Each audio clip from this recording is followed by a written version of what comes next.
Hello दोस्तों, स्वागत है आप सबका इस वीडियो में।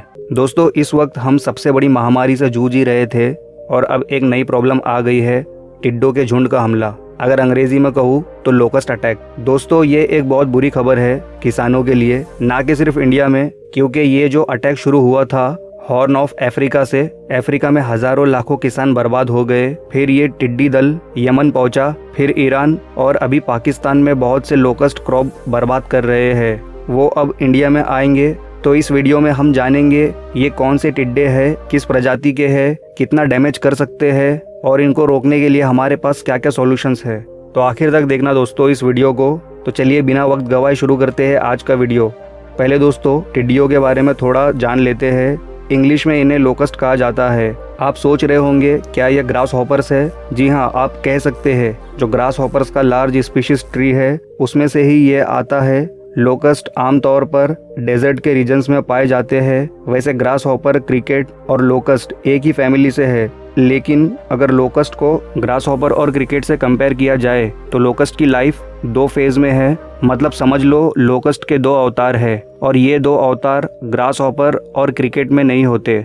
लोकस्ट का जो पहला फेज होता है, पहला रूप, जब वो अकेले होते हैं तब वो कुछ ऐसे दिखते हैं। इसे कहा जाता है सॉलिडरी फेज। लेकिन जब ये झुंड में मौजूद होते हैं और आसपास का वातावरण, एनवायरमेंटल कंडीशंस सही होती है, जैसे कि बारिश हुई हो अभी और मिट्टी में नमी हो और पेड़ पौधे उगे हुए हो, ऐसी सिचुएशन हो तो ये अपना पूरा रूप ही बदल देते हैं। फिर ये ऐसे दिखते हैं। इसे कहा जाता है ग्रेगेरियस फेज। जब दोस्तों ये अपना रूप बदलते हैं तो इनमें बहुत से चेंजेस आ जाते हैं, जैसे इनके ब्रेन का साइज बढ़ जाता है। पहले ये कुछ ही चीज़ें खा सकते थे, पर रूप बदलने के बाद ये बहुत सी चीज़ें खा सकते हैं, जैसे हर तरीके का अनाज, फ्रूट, सीड्स, प्लांट, पूरा का पूरा पेड़, लगभग सब कुछ।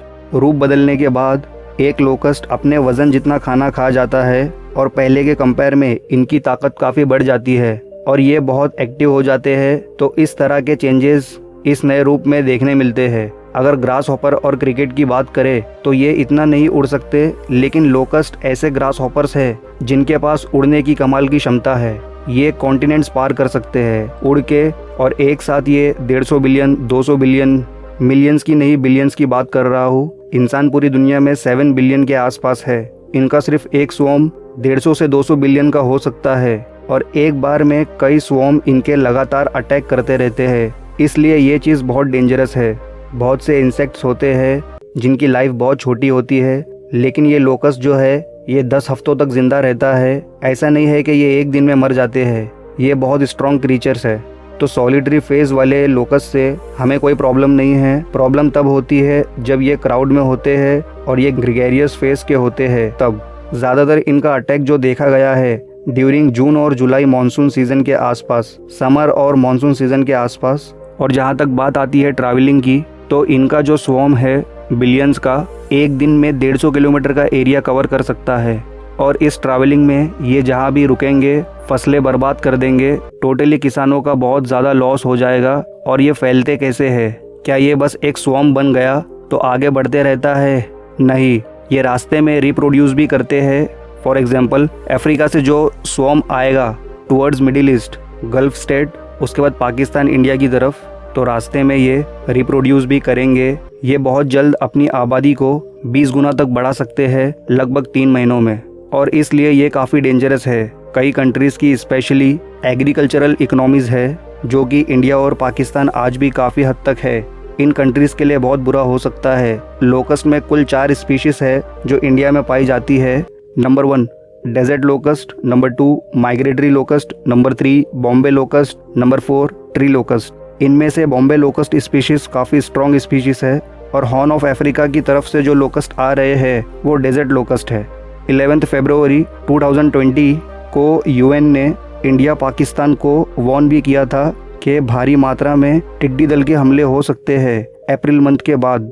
बहुत लोगों का मानना था कि लोकस्ट अटैक तो हो चुके हैं, लेकिन यूएन का कहना था कि वो सारे अटैक्स मैग्नीट्यूड में काफ़ी कम थे। अब जो होने वाले हैं ये काफ़ी मैसिव होंगे। इस अटैक ने ईरान और पाकिस्तान में काफ़ी तबाही मचा दी है और अब ये इंडिया आ चुका है। इन टिड्डी दलों के हमले से इंडिया को कितना नुकसान हो सकता है इसका हम अंदाज़ा लगा सकते हैं एक एग्जाम्पल से।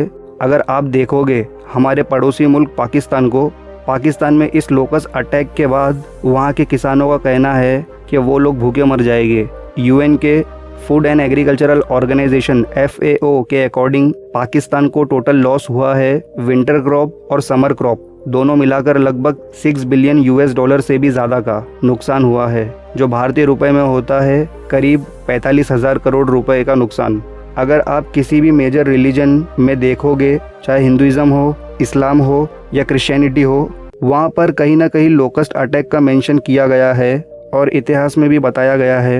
हज़ारों सालों से ये लोकस्ट अटैक होते आ रहे हैं। यहाँ तक कि एंशिएंट इजिप्शियंस ने भी अपने टॉम्ब कब्रों पर लोकस्ट को ड्रॉ किया था, जिससे ये समझ में आता है कि उस ज़माने में भी लोकस्ट अटैक्स हुआ करते थे।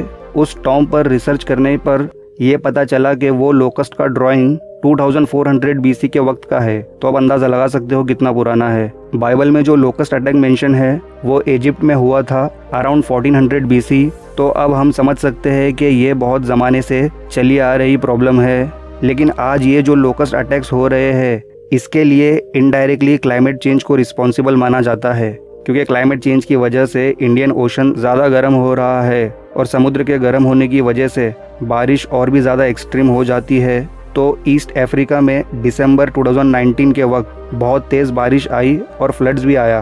फिर फ्लड्स की वजह से और इतनी तेज़ बारिश की वजह से लोकस्ट के स्वॉर्म फॉर्म होने की इन्वायरमेंटल कंडीशन तैयार हो जाती है और ऐसी अच्छी कंडीशन में लोकस्ट ब्रीड करना शुरू कर देते हैं और अपनी आबादी बढ़ाते हैं और अपने सेकंड फेज़ में आते हैं। प्रॉब्लम यह है कि जितना वार्म वेदर होगा उतने ज़्यादा ये लोकस्ट आएंगे, क्योंकि इंडिया में अभी बारिश होनी बाकी है। जैसे इंडिया में बारिश शुरू होगी तो अनुमान लगाया जा रहा है कि ये लोकस्ट इंडिया में ब्रीडिंग करेंगे। अब उस वक्त हमको ये ध्यान रखना होगा कि लोकस्ट जहाँ भी ब्रीडिंग कर रहे हैं वहाँ हम इंसेक्टिसाइड स्प्रे करें। उसके लिए वहाँ जो एडमिनिस्ट्रेशन और किसान है दोनों को अलर्ट रहना होगा, क्योंकि इंडिया में अगर लोकस्ट की जनसंख्या बढ़ने लगी तो फूड सिक्योरिटी को लेकर इंडिया के सामने एक बहुत बड़ा सवाल खड़ा हो जाएगा। अगर हम लोकस्ट अटैक के लिए सॉल्यूशन की बात करें तो एक सॉल्यूशन बहुत कॉमन है जो हर कंट्री इस्तेमाल करती है कि सिंपली आप इन पर इंसेक्टिसाइड्स या पेस्टिसाइड्स छिड़क दो, इन पर ग्राउंड लेवल पर या ऊपर हेलीकॉप्टर से, तो ये मर जाएंगे। इस सॉल्यूशन में प्रॉब्लम ये है कि इसका बहुत सारा नेगेटिव इम्पैक्ट पड़ता है इन्वायरमेंट पर।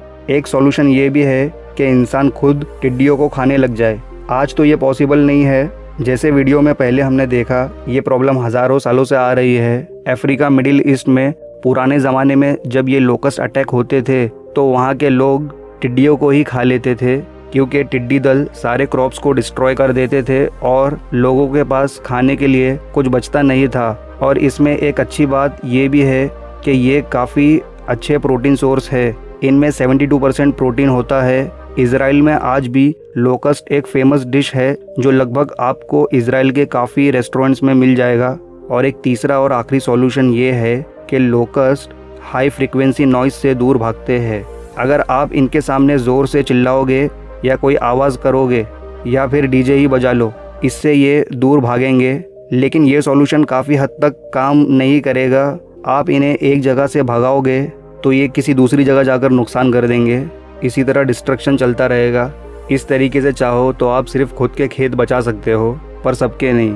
तो दोस्तों आज की वीडियो में इतना ही, और वीडियो अच्छा लगा हो तो लाइक शेयर ज़रूर करें। और अगर आपने इस चैनल को सब्सक्राइब किया हुआ है तो थैंक यू वेरी मच, और नहीं किया है तो कर लो और बगल वाले बेल आइकन को भी दबा देना ताकि आने वाली कोई भी मज़ेदार इन्फॉर्मेटिव वीडियोस ना छूटे आपसे। तो दोस्तों तब तक ध्यान रखिए अपना, मिलते हैं नेक्स्ट वीडियो में एक नए टॉपिक के साथ। Good bye.